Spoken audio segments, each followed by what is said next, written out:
தான் இந்த மெசேஜ்.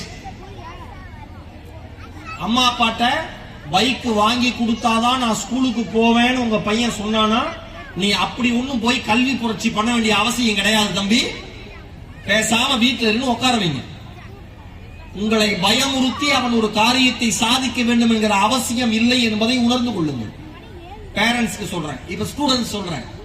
ஒரு பையன் அப்பா அம்மாட்ட சண்டை போட்டு பைக் வாங்கி கேட்டு அந்த பைக் எடுத்துட்டு போய் ஆக்சிடென்ட் ஆகி கோமா ஸ்டேஜ்லயே 6 மாசம் இருந்து ஏதோ இறையர் உள்ள மறுபடியும் ரெக்கவர் ஆகி மறுபடியும் வீட்டுக்கு வந்து உடம்பு சரியான அடுத்த 1 மாசத்துல மறுபடியும் எனக்கு பைக் வாங்கித்தாங்கன்னு அடம் பிடிச்சு அவங்க எவ்வளவோ கெஞ்சி கதறி கூப்பாடு போட்டு எதுவுமே அவன் காதுல விடல. பைக் வாங்கி தந்தாதான் நீங்க அம்மா அப்பான்னு சொல்லி பைக்கை வாங்கி தர வச்சு அந்த பைக்கு ரிஜிஸ்டர் ஆக கூட ஆகல, ரிஜிஸ்ட்ரேஷன் கூட நடக்கல.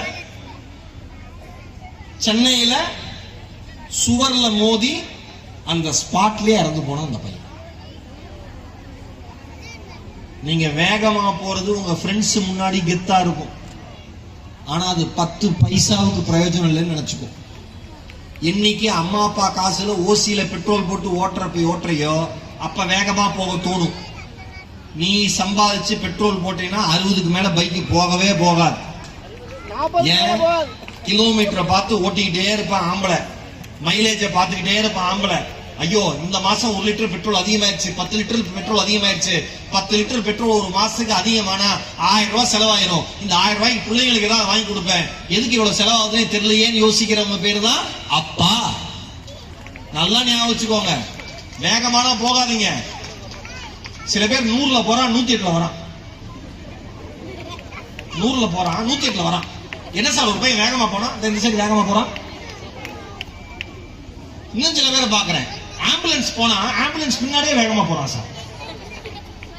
ஆம்புலன்ஸ் போகுது அதுக்கு பின்னாடி இவன் வேகமா போறான். ஆம்புலன்ஸ் இருக்கிறவன் என்ன நினைக்கிறான், டேய் இவனே வேகமா போயிடக்கூடாதுன்னா நான் வேகமா போறேன், எனக்கு பின்னாடி நீ ஏன்டா வேகமா போறேன்னு யோசிக்க மாட்டாரு. நான் அடிக்கடி சொல்லுவேன், இந்த உலகத்திலேயே மிக சிறந்த வேகம் நிதானம் என்பதை யார் புரிந்து கொள்கிறார்களோ அவர்கள்தான் வாழ்க்கையை வாழ்வதற்கு தகுதியானவர். தயவு செஞ்சு தேவையில்லாத ஒரு பகட்டுக்கு, தேவையில்லாத ஒரு பந்தாவுக்கு, உங்க ஃப்ரெண்ட்ஸ் முன்னாடி கெத்து காமிக்கிறதுக்கு அந்த வேலையை பண்ணவே பண்ணாதீங்க செல்லங்களா. ஒருவேளை நீங்க அடிபட்டு படுத்து கிடந்தா இல்ல அந்த பையன் மாதிரி நீங்க இல்லாமலே போயிட்டீங்கன்னா அந்த வலியும் வேதனையும் பார்க்கறதுக்கு நீங்க இருக்க மாட்டீங்க. அந்த குடும்பம் படுகிற வலியும் வேதனையும் வார்த்தைகள்ல சொல்லி மாளாது.